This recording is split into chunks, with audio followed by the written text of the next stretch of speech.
two of the best from the West have decided to connect to drop this surprise 3-pack EP for us all. What is good, y'all? It's your boy Mixtape Muff. Please hit that like button and subscribe to the channel, as all that is greatly appreciated. But today, I'm gonna hit y'all with my thoughts on this new EP from The Alchemist and Hit-Boy entitled Theodore and Andre. Both The Alchemist and Hit-Boy are two of the hottest and most sought after producers in the rap game. That's just a fact. Both of these gentlemen are also extremely prolific and at the top of their craft. And both recently went half on Benny the Butcher's new album, Everybody Can't Go. Now, The Alchemist, as this well-respected veteran, he does tend to get more love from purists and traditionalists across the board. Whereas I mostly see complaints regarding Hit-Boy production. I haven't quite figured out why, but there's definitely a narrative that Hit-Boy's beats are just too commercial, which I don't agree with, but hey, people have their opinion. But anyway, for Theodore and Andre, they have joined forces. Now, this comes months after the two had their collaborative single, Slipping Into Darkness, which mostly got positive feedback, and it put the focus on their rapping abilities, that best producer on the mic type convo. Shout out to Diamond D, if y'all remember that. And yes, both The Alchemist and Hit-Boy are rapping on this project. Now, I have always personally enjoyed when The Alchemist raps. He has a unique style, which tends to be very precise and imagery heavy. He kind of raps like a mathematician or like some type of mastermind. And with Hit-Boy, you are gonna get a smoother, understated West Coast flow mixed in with some introspection. But this project clocks in at just under the 10-minute mark. But with that being said, let me go ahead and just hit y'all with this track by track breakdown. The first song, Morrissey, has this orchestral boom bap production. The strings are swirling, dreamlike, and elegant. The beat was crafted by The Alchemist, who raps first, hitting us with plenty of braggadocio, like sipping espresso with the pinky out, running the shop and blow everything in the bank account, and your money dried up like a creek, I got a forest stream. Hit-Boy does have a brief, very brief verse at the end where he mentions how he dislikes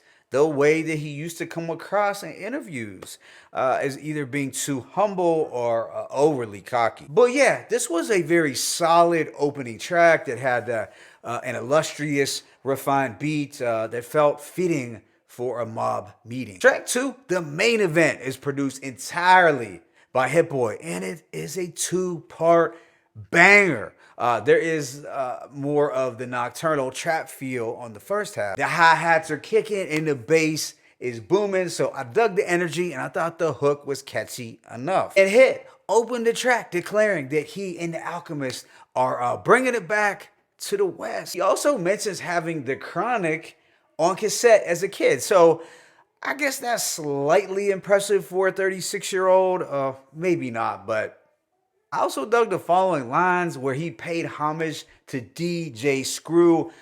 DJ's gotta screw this, slow it down, and bring it back. We do get a dope beat switch for Alchemist's portion, and he is coming through with some fly fashion and food talk. But I did like his one line, "Don't get mad, get vertical," and that's so Alchemist. A clever jewel also, for sure, but then this track closed out with some dramatic crooning from Jonathan Houlet, or perhaps Jonathan Houlet. My bad if I'm mispronouncing that. And this guy did put me in the frame of mind of something that you would have gotten from Dre's Aftermath days. There was just that aesthetic to his style of singing that just screamed G-Funk on Interscope Records. So yeah, I felt that this was a cool experimental track that did tap into the best of both worlds. As far as production choices, you had a little bit of it all on one record. The last song is the Hit-Boy produced Don't Be Gone, where we get a pretty dope back and forth between the two over a smoother sax loop with a faint soul sample.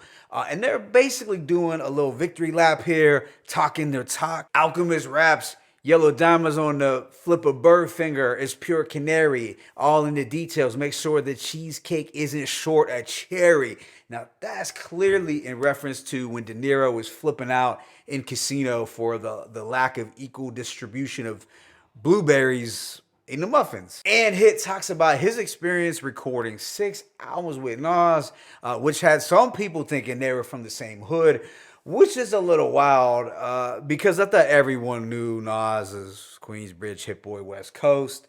But I guess it does speak to Hit-Boy's range and diversity in sound if people think that. But yeah, as a whole, dope opening track where their chemistry seems to be a real thing. So overall, I'm not going to give this a mic rating because there's only 3 tracks. But I will tell you that I liked what I heard.